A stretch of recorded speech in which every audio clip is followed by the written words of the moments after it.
Hi everybody, welcome to my YouTube channel. Don't forget to subscribe, like this video, leave a comment, and share. On this episode of OTR with Angie T, we are all the way in Diepkloof, Soweto, Gauteng, training with the iconic, trailblazing, record-breaking Sensei Thabo. A highly requested video. I hope you guys are going to be enjoying it in as much as I was enjoying the conversation. Let's get right into it. On the road with Angie T. All right, so who is Sensei Thabo? Okay, Sensei Thabo is a very passionate karate instructor. Yes, and family-oriented father. Okay. Yes. So I started karate, I think around 1992, if I'm not mistaken. Yes. Way before I was born. Way before you were born? Yes. Oh, okay. When were you born? 98. Oh, okay. Yeah. So that's 6 years before. All right. Yeah, I was still in primary school. And then I had a friend actually. I was not into karate, to be quite honest. I was more into soccer. And then what happened, I had a friend whom I was very close to. And then I don't know where the idea of karate came from, but all of a sudden he decided he wants to do karate.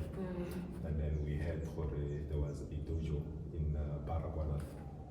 So I'm born and raised here in Diepkloof, born and bred actually, zone 2. So even though I'm not staying here in Diepkloof, and then I went with him just for a day to go and see why was he so interested in karate. And then I became interested after that, seeing him training in the dojo for just that one day. And I decided to join as well, and I never looked back. And then out of curiosity, is he still doing karate? No, unfortunately.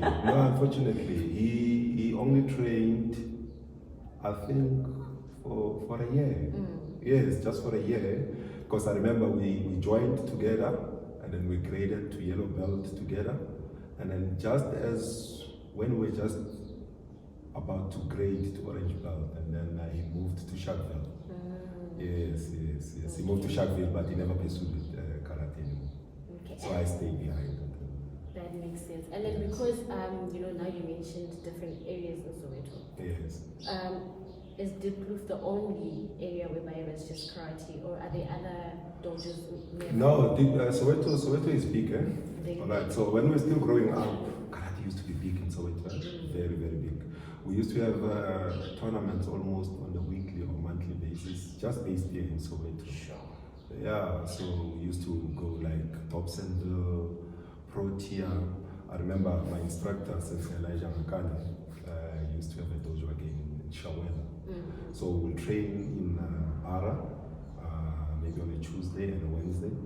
And then Thursday, Friday, we'll join the dojo in Shawela. Yeah, so we used to travel around. Yeah, but then karate was big in Soweto compared to now, unfortunately. Sure. No, that's very disheartening because karate keeps people off the streets, keeps the children off the streets. So to hear that it's actually reduced, that's heartbreaking. It's I think then what made it to be accessible because our instructors were very much keen and interested, into making sure that they develop karate. And then obviously as we move along, finances are a major factor, major factor, especially when you run a dojo and you want to see your athletes taking part on the more senior national level and also international level. So finances are a big factor. Yeah. We still have some instructors who are doing it locally, but unfortunately those athletes, due to exposure and some of the other things, they can't take it further. They can't because they don't know the structures. Yeah. They don't know the structures, and for your dojo to be recognized, obviously, you have to belong to a region. You have to affiliate to a province and also the national federation. So most people, unfortunately, they don't know that. So as we stand, or as I speak for myself, or I know with the database, because I serve on the national level. Yes. I know the database of Soweto. I mean, this is the only dojo that is currently recognized on the national level of Karate South Africa in Soweto. I mean, you look at the population of Soweto, it's big. We're talking about close to between 3 and 5 million people who are residing here, but you've got only one recognized dojo. So. And how many athletes are recognized in the national database from Soweto? From Soweto, I can just say the ones that I know are from my dojo because they are affiliated with the national federations. Not sure about the others, but as far as I know, from Soweto, it's only my dojo that they've got athletes who are competing on the national level. Please don't, lose the drive. Please do not lose the drive. Yeah, no, I won't. If I wanted to, I could have done it long time ago. I was so proud. I think 2 weeks ago, we were down in Cape Town. We took the entire team of Kofukan South Africa. So we established something that is called Shitoryu Alliance. All right, so the alliance, all the Shitoryu styles. What is the, sorry to catch you, what is the Shitoryu? Shitoryu is the name of the style that we do. Okay. So from your background, you are doing Goju. Goju, yes. Yeah, so I'm doing Shitoryu. Okay. And then you've got other people who are doing Shotokan. And then you've got others who are doing Wadoryu. Yes. So under the banner of WKF, 4 major styles are recognized, or not only WKF, but international and worldwide. Yes. We've got 4 styles that are recognized, which are Shotokan, Goju, Shitoryu, and Wadoryu. Okay. Yes, those are the 4. The last 2, I've never heard of them. Hey? Yeah. It's my first time hearing. Which ones are those? The last 2 that you just mentioned now. Wadoryu and... It's my first time. Oh, okay. That's Yes. how I'm just asking, what is it? Yes, Wadoryu, it originates from Japan, Okay. but very scarce. In South Africa, I don't think we've got enough people practicing that style. But I've got friends in Mauritius who are doing Wadoryu, and then I've got a friend in Angola. They are doing Wadoryu as well. In Africa, it's very popular. Wadoryu is very popular, but in South Africa, no. I think the main styles that we practice are Shotokan, Goju, and Shitoryu. Yes. Okay. And you were still saying what happened in Cape Town? Oh, yes. So we've got an alliance. How it goes about, we invite all them, but it's formed between Shitoryu Kofukan and Inoiha Shitoryu. So those are the 2 major, or the founder members, that they've come together and formed the alliance. So on an annual basis, we host a tournament which is called the Shitoryu Alliance. Yes. But it's not based on only the 2 styles. So we invite everyone who's doing Shitoryu, whether they are from Zimbabwe, whether they are from Botswana, we invite everybody. And it started last year actually, and we were so fortunate because Zimbabwe came, Botswana came, and Cape Town also came in big numbers. Yeah. So it was a huge success. So this year it was the 2nd edition, and then it was held in Western Cape at a Wynberg Military Sport Hall, and it was a very, very huge success. We had a total of about 12 dojos that entered, and the total entries of I think 306 athletes. Wow. So it was a very, very major success.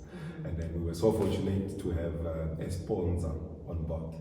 So our team from here, because we've got the sister branch again in Breds, under Kofukan as well.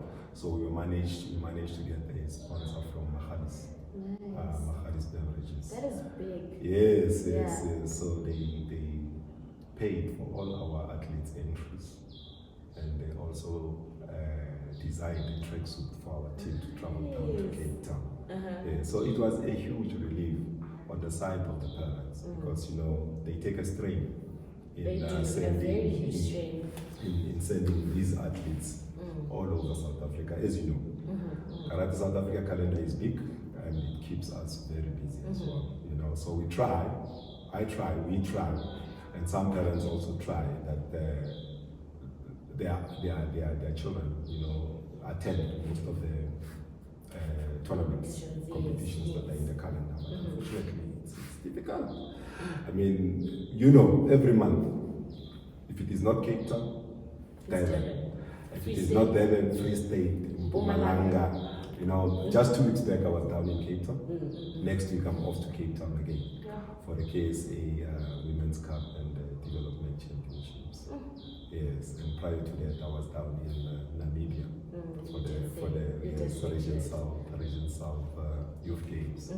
So it really keeps us busy. It really keeps us busy, and it needs you to have a balance and also a family that is supportive. Very supportive, because some people or some members of the family are not that supportive. They see it as a complete waste of time. Why would you invest so much of your time into this thing? And what is time, bringing you? Money, What is it bringing you in return? But they don't understand your passion. Yes. Sure. And let's talk about family, right? Yes. You're very big on family.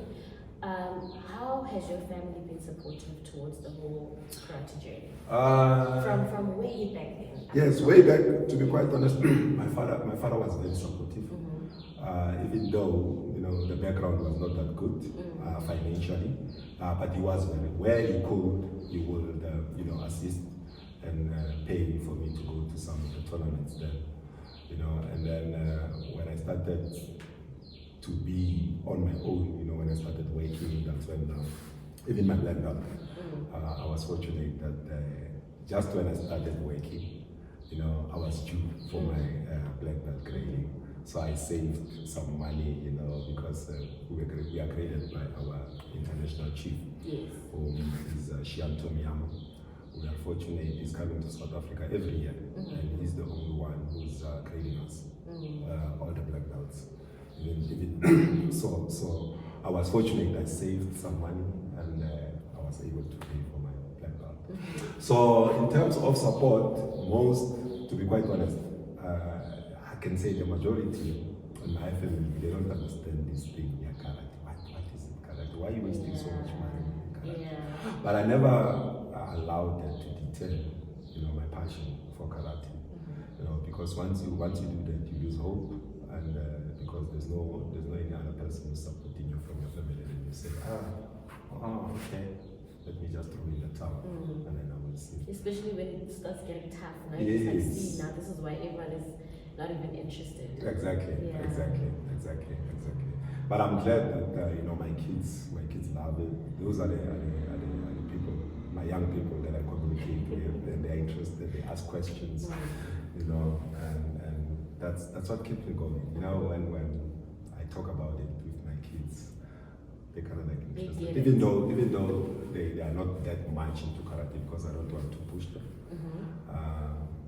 The girls are doing netball and basketball, and the boys playing soccer. But once in a while, especially the boy, when he gets a chance, he still got this key. He comes and he trains. Nice. Yeah. So have they tried, at least, taking it a little bit serious? Yes. Been like, no, they have. Okay. But first, it was kind of like I wanted them to do karate. Yes. Yeah, because I think they were still young, around 4 years. And then I was pushing them. Then I decided to take a step back, say, no, let me not push them. I want them to do it willingly. Because, like me, no one was pushing me. I took that decision that I want to do karate. So I don't want to push them. Okay. Yeah. No, that's good. But we talk about it. Okay. Yes. No, that is good. That is good. But now, like you said your friend introduced you to karate. Yes. Right? And then unfortunately he didn't, pursue it. What I also want to know now is the story behind this dojo. Yes. Right? So you start karate, then introduced by a friend, you have little to no support, from the family, but you still go on, and then you have this beautiful setup. Tell me about the dojo, where it comes from actually. Yes. So like I said, we started training Kopara at Baragwana Hospital. It was still called Baragwana. I know the name has changed now. It's called Krisani Baragwana Hospital. So our instructor, he not necessarily a contract, but he was assigned to train the security personnel who were responsible for safeguarding Baragwana. Okay. Yes. Okay. So I think it was part and parcel of their job description that they have to learn self-defense. Okay. Yes, so that is why the dojo was stationed inside Baragwana. Okay, now that makes sense. Yes, because the majority of them the security personnel were people who were coming from the rural areas, and they were staying in the barracks inside MANOKOANA.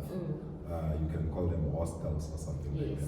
Yes. So it was easier for them that when they knock off during their spare time, the dojo is also situated inside. But now, what I liked about it, they were not discriminating. So even the outsiders were welcome to come and train. Okay. That's when we got that opportunity. Okay. Yes. So we trained there inside MANOKOANA, I think up until I reached matric. And then unfortunately, the area or the wall that we were using for training was demolished, due to the construction that was taking place inside MANOKOANA, and then we were forced to move out. And then our instructor looked for another venue. I think it was here in Diepkloof, same Diepkloof at Volamasi Primary School. Then I had already graduated my first black belt, and then we trained there for some couple of years. But it was not conducive, because at some stage we will clash. Our classes will clash with the kids' activities, and then the hall will be occupied by students, and then we want to train. And sometimes they occupy it and then they leave it dirty. So instead of coming to the dojo and get on training, you still have to clean first and all those type of things. But it was what it was. It was part of the experience. Yes.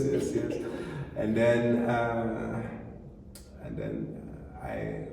we persevered, we trained up until I got to my 10th level, and I felt, now I think I need to be on my own now. I engaged with my instructor, my then instructor, Sensei Elijah, and then I had a meeting with my Sensei. I think it was around 2010, if I'm not mistaken. And I engaged with my Sensei. I think now I've reached a level where I want to grow on my own. I will still be under you, but I want to run my own dojo now. And he was not quite happy about it, but he gave me his blessings, saying, okay, it's fine, And then I started my own dojo. I looked for a place here in Zone 4 Extension. It's called Soweto Karate Foundation. So they gave me a wall there, then I started my dojo. And then we trained there for some years, before I got this one. This one I actually got it after COVID.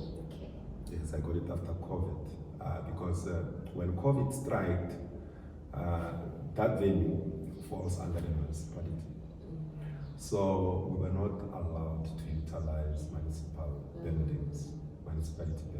So we were stranded.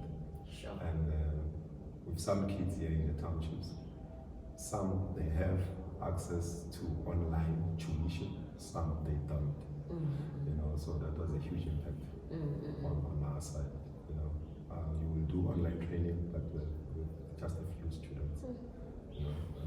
The rest, unfortunately, they don't have access to the internet. So it was a bit of a problem regarding that. Yeah. But this dojo, I got it immediately after COVID in 2022, and I invested in it. As you can see, we got the tummies, all the banners and everything we invested. It's actually. It's coming together. Yes. I mean, all my life, I trained karate. We never. I mean, even at the tournaments, they will just put a tape that will mark a ring. Yes, on the floor. On the floor, that will just mark a ring. Then we will fight. During those years. And if you fall, you just hit yourself. Yeah. And but I must commend WKF for implementing the protective equipment because we're experiencing quite a lot of injuries, and the equipment is eliminating it. Yes. Because back in the days we just used to put on those white gloves, and then there were no shin protectors, no body protectors. You can easily get injured. Easily. And then you are the floor is also a hazard. Exactly. If you fall, you can anything can happen. hurt yourself. Yeah. Yes, anything can happen. Sure.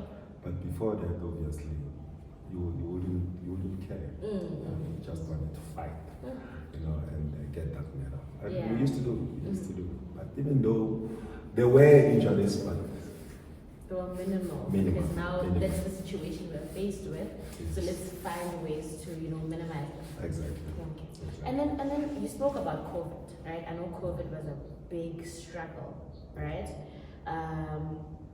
How did it impact, besides the dojo being a whole shift, that's a big shift. Yes. What are the other challenges that your dojo specifically faced during that time? Yeah, like I indicated, it wasn't easy. Mm-hmm. For starters, you've got a routine. You've got a routine. Yes. You have to come to the dojo 3-4 times a week, and that had to stop completely altogether. Mm-hmm. And then now you lose contact with your students, you lose contact with your parents, and unfortunately some parents lost their jobs, and some parents stopped paying the fees. You wouldn't blame them.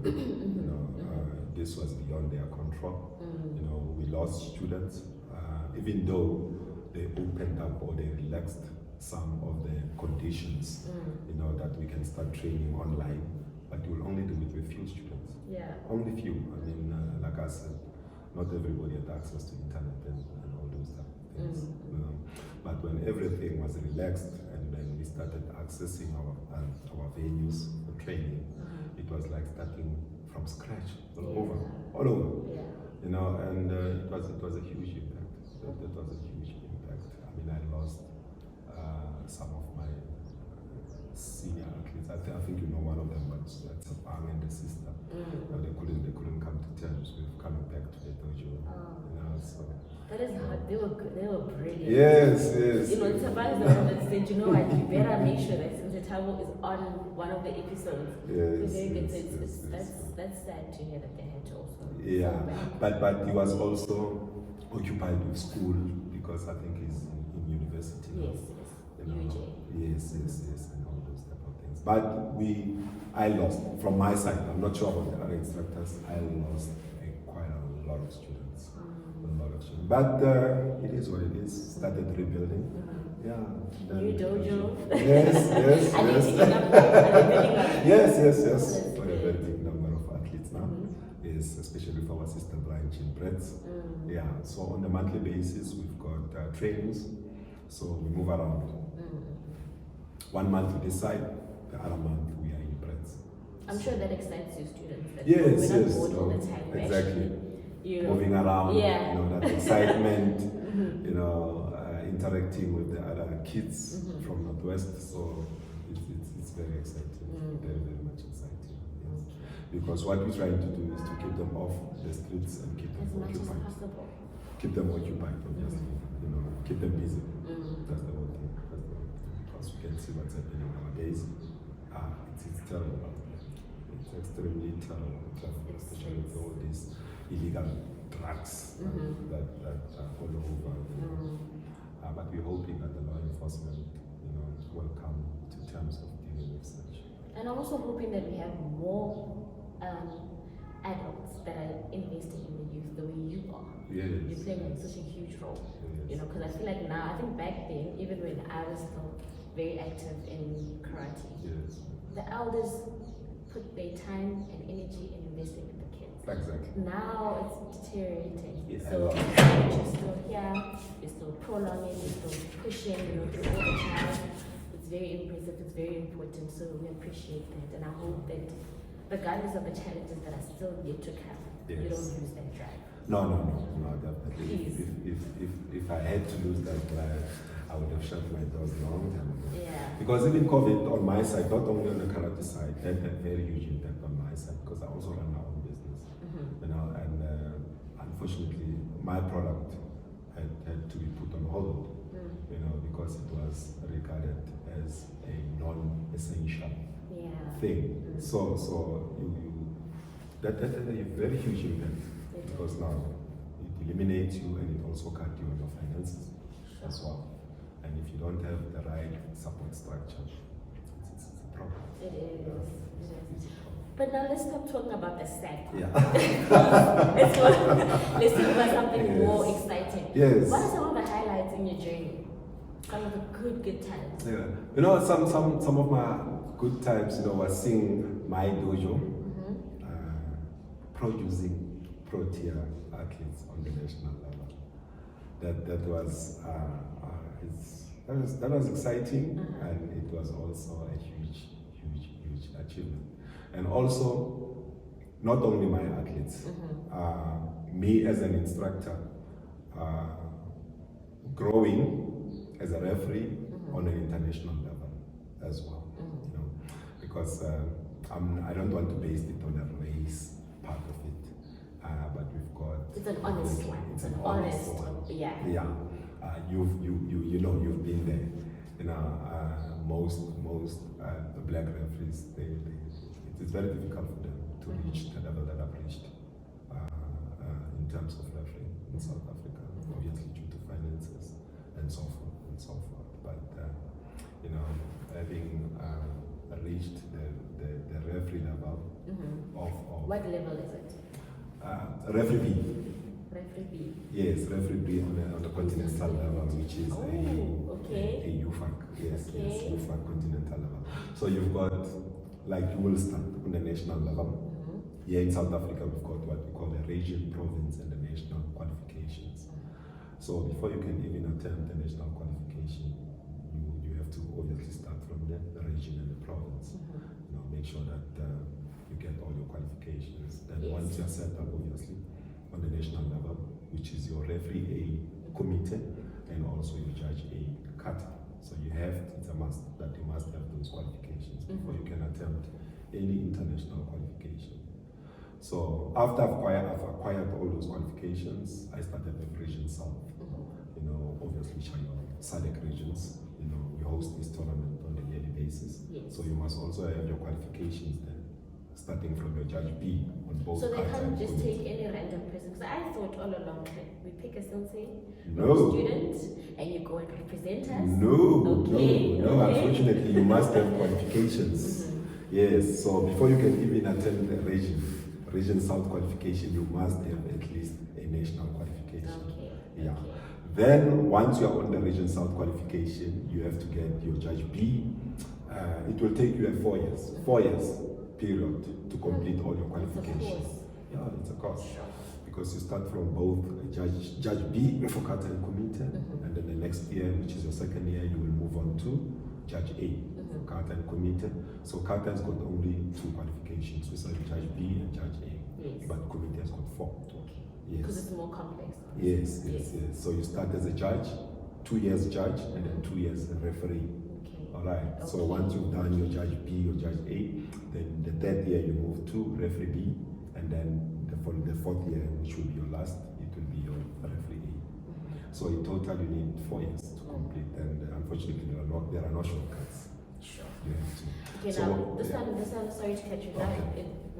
Now I have to ask this question. Yes. How did you get into judge refereeing and pursue it for such a long time? Because normally it's I just want to be there for kata. Yes. I need to nail the division. If it's kumite, I want to be the number 1 in the world. Yes. Why refereeing? Why judging? Why that whole setup? Yeah. Also, I used to be involved on the Johannesburg region a lot as a team manager. That's the first responsibility that I was assigned on as a team, and then also in Gauteng, you know. But while moving along, you know, I developed an interest on refereeing. You know, especially when you go to all these tournaments and then you see referees giving points and some taking center. I was like, wow, I think I'm interested in this. I want to try it. You know, and then I think in 2012, between 2012 and 2013, I got an opportunity to be invited to one of the courses that were held in Gauteng, and I went there under the then chief referee of Gauteng, which was Sensei Kofukan. And I attended the course, and I was like, oh, okay, is this what refereeing is all about? Yeah, and then I passed my qualification, my provincial qualification, and then I got an opportunity to officiate for the first time in one of the tournaments as a judge.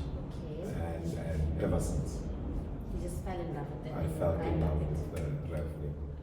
Obviously, it's a huge milestone. It's not the end. I've worked myself to a referee level on the continental level of Africa. But now the huge step that I'm facing and I'm challenging myself is a WKF level. You know, and next year. You'll have Next it. year, definitely. I will have my entry No, level you're in the of right. judgment. You're in the right Yes, direction. yes, No, yes. congratulations Yeah. on how far you've come with that actually, and all the best with the campaign. Thank you, thank you.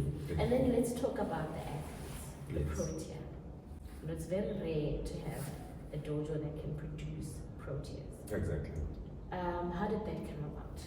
Uh, Or rather, how long did it take, and then how did it come about? it took long, to be quite honest with you. Mm. It took long. Mm. We entered our athletes on the regional, then the competition was tough. Mm. You enter them on the regional level, obviously they qualify, they move to the provincial level. And then from the province, you know, you can't just go to the nationals, you must place at the province. Yes. And we all know Gauteng has got a very strong competition. To Tight. place in Gauteng, wow, you need to really know your story. Yep. You have to. And that's what I told my parents, that's what I tell my students on the daily basis. That, you know, if you place in Gauteng, you stand a very good chance of placing in the nationals. Because the level of competition in Gauteng is very high. Very tight. Very tight and very high. Mm. You know, so we struggled with Gauteng. To be quite honest with you, my athletes struggled with Gauteng because of the competition. And we all know the entries are big in Very Gauteng. big, yeah. It's very rare that you'll find a division where there's about 3 or 4 in a division. Most of the time it's about 10, 16, 20. Mm. And they're all good. And they're all good. Very good. And out of that 20, you only have 4 to Yeah. take to the nationals. Yes. So we struggled. To be quite honest, they struggled. The likes of Tsepang, the likes of Maschawa, they struggled for years. I think for about 3-4 years, just to place in Gauteng. But we kept on training, and we got it right. And once they start placing in Gauteng, then we started targeting the national level. And when we got to the national level, it was not easy as well. You know, it took us about 2 to 3 years. Yeah, but we had a break. We had a break. Yeah, we had a break in one of the nationals. That's when we saw the likes of Maschawa and Tsepang and the others started placing now on the national level. And they became a threat now. Yes. Now when they see that child, they're like, hey, she's good. Yes. And when they started placing on the national level, then the criteria for selection was not that complex. You know, because you knew once you start placing on the national level, you are already on the team. You know, so Maschawa on the first year placed, we were down in Durban, and then she was fortunate to be selected on the team that was traveling to Botswana for regional And she south. did well. She did well. Yes. Yeah, she brought us Yeah. she brought us a bronze level in Botswana, and on the very same year, she managed. She was selected to represent South Africa at the Commonwealth Games in 2018. Yes, and she also brought us a bronze medal. She had a good run, eh? Yes. No, that was a year. 2018 Yeah. was a year. Yeah. Yes. But that's the result of your perseverance, Yes. not giving up, and resilience. Exactly. You know. Exactly. So yeah, no. Exactly. Kudos for that. And then right now with the students that you have, who are we Yes. looking at? Who's the up and coming, you know? Yes. Shining No, star? yeah, no, we've got quite a bit. We've got quite a bit. You know, just on Thursday I was working with another one by the name of Sihle. Quite young, but the future looks very good for him.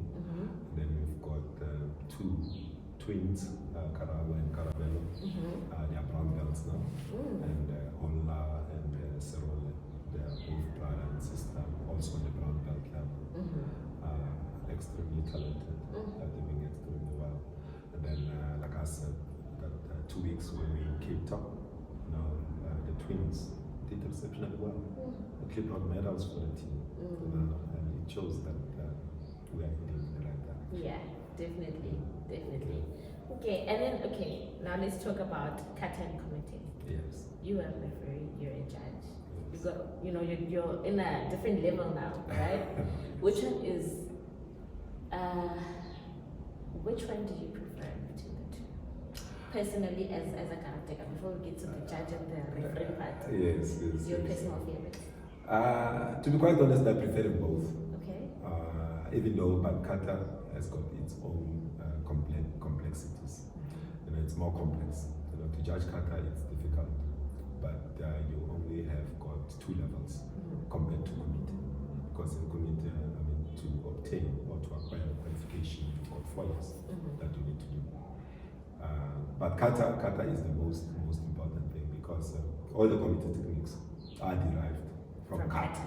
Yes. Yeah.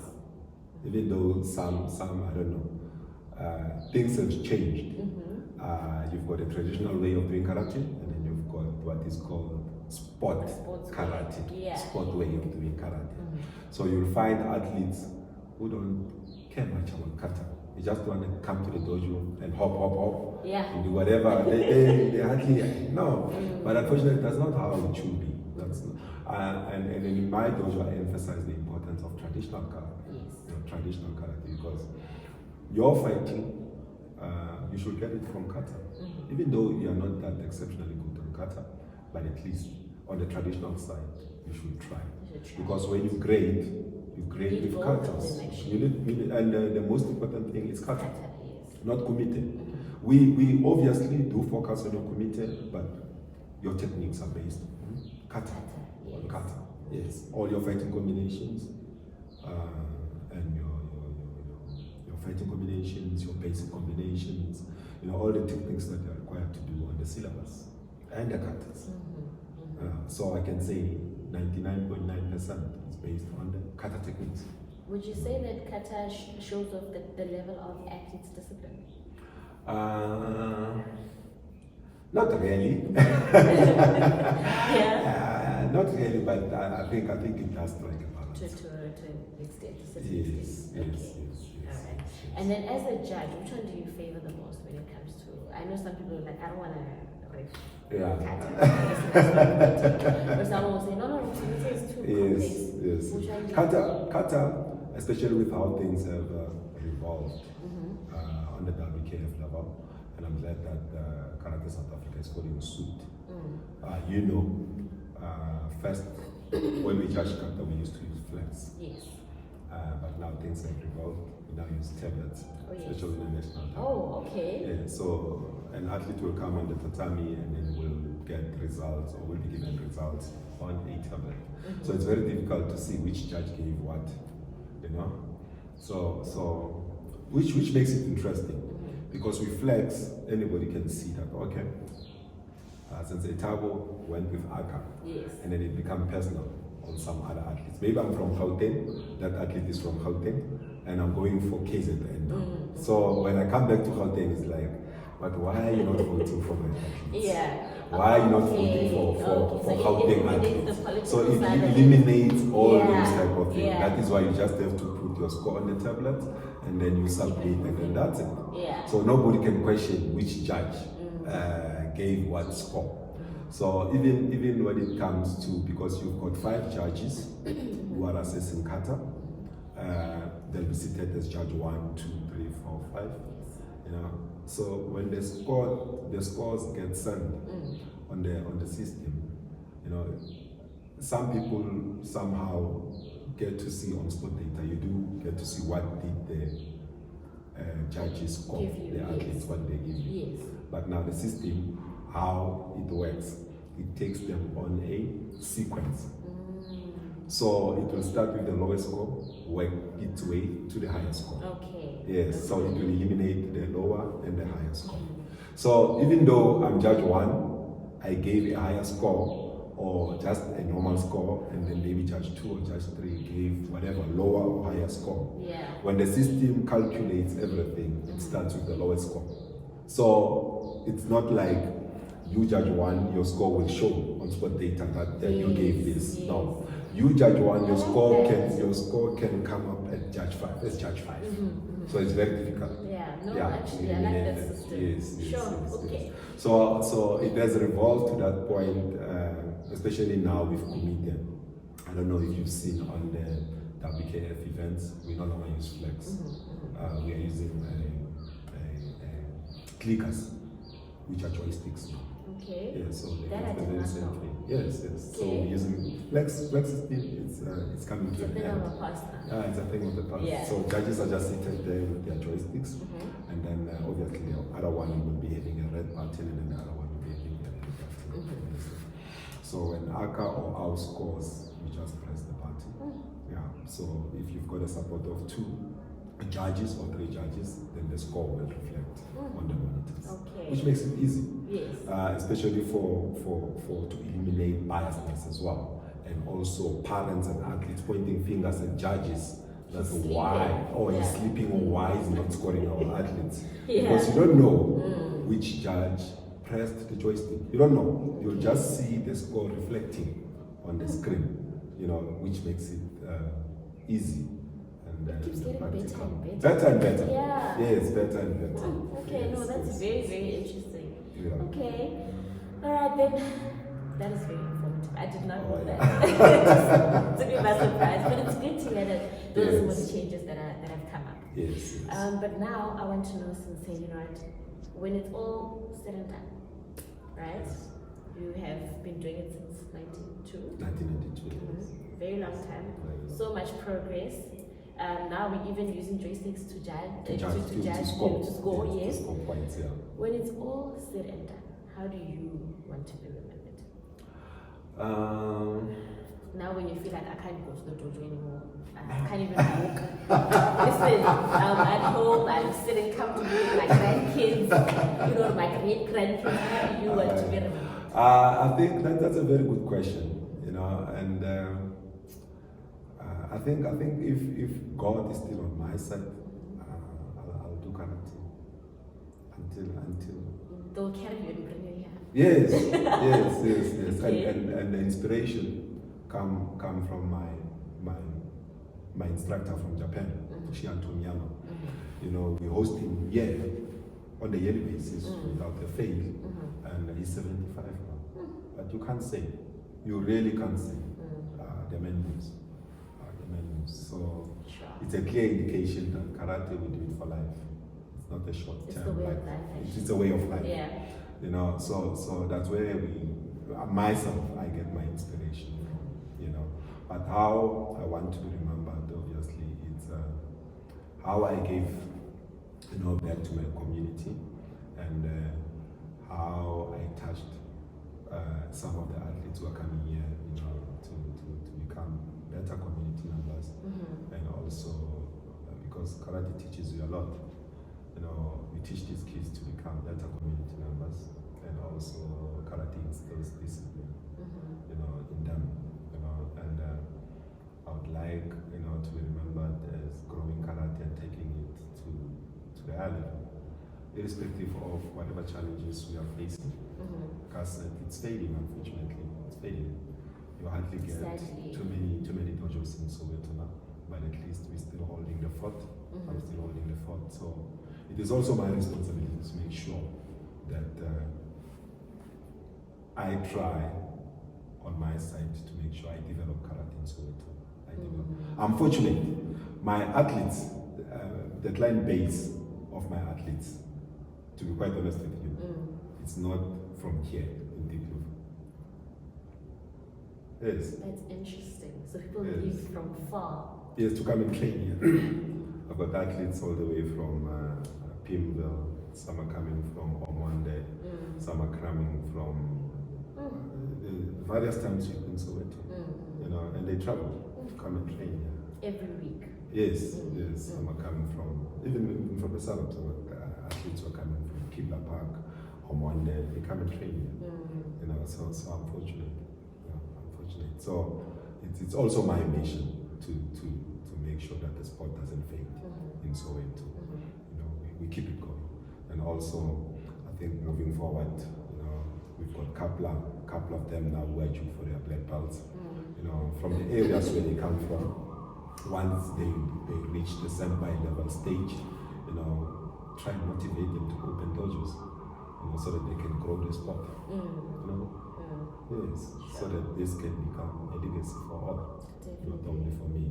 Because God knows if something can happen tomorrow and something happens to me, I wouldn't want to see karate being remembered or completely dead or nothing. Sure. And then what is the message to parents? Because I think sometimes parents don't understand the importance of sports in general for the youth. What is your message to those parents? You know, as you can see, those articles that are pasted there. It's a lot. It's a lot, actually. Yeah. We are kind of like the celebrities. Somewhat too close. Yeah, because every month, I can say every month or every second week, there's an article that will come out on the newspaper, but not just come out. It also covers the achievements that the team is doing and what they've achieved on a tournament. And unfortunately, every tournament, there's no tournament that we go to and then we come empty-handed. Yeah. No. You make sure that yes. you come with something. Yes. Every tournament. Yes, when we were still starting up, because it was tough. Yeah. But we have break that barrier. And all national, provincial, regional, open championships, we bring back medals. You know, and we've developed a relationship with all the editors and the sport reporters around Soweto. You know, every month you'll get a call maybe from Josie FM, you get a call from Soweto TV to say, hey, Sensei Thabo, what's happening in your doja? What have you got for us? You know, but I don't just give them false news. No, not false news. Everything that we take part on, I will share it with them. You know, I'm really surprised. Some will get calls from the likes of Soweto, SABC, and I'll ask them, who gave you my numbers? How did you get my contact? I said, no. The editor of this newspaper gave us, you know. And it's like, oh, okay, at least, you know, somebody is spreading the good news about the closure. Because what you're doing is remarkable. Oh, thank you. So which is huge. So it's huge. So to hear that we only have one dojo, that is the only one affiliated to WKF, or even under it, and we've got athletes that are working towards, you know, the world champs. That's very impressive. So what you're doing is, please don't ever take it lightly. It's an incredible job. It's not everyone that can do that job. Exactly. And even for us to even come here today, it's because of the standard that you have set. Oh yes. You know, so it's very impressive. It's very important also, and we appreciate it. Thank you very much. Yeah. And also, I just want to thank you profusely, you know, for having us here today. And also just the whole journey as a whole, because I think the first time I learned of you was when I was still trying to come up with my cutters. Oh yes. And you would come and say, listen, look out for this, yes, work on this, fix this. It shaped me. Oh, you know, I even got onto the national team. I even, you know, took it however I took it, you know, because of the advice you gave. You know, because of the help that you gave. You know, so I really do, on a personal level, I really do appreciate you and the impact that you have, and please don't ever lose the spread that you have. Oh, thank you very much. I know you've been meaning to do this for quite some time, and due to my busy schedule, I travel a lot, unfortunately. Due to my national commitments. Yes, due to my national commitments, but I'm glad that I've made time, finally. Yo. And Now it happened. Yes. No, it has been an absolute pleasure. No, you're welcome. And thank you very much. Absolute pleasure. Thank you so much for watching this episode. Don't forget to like, subscribe, share, and of course, leave a comment. In fact, tell me who you would like to see next on this channel. But from me, myself, and the OTR team, we are out until next time.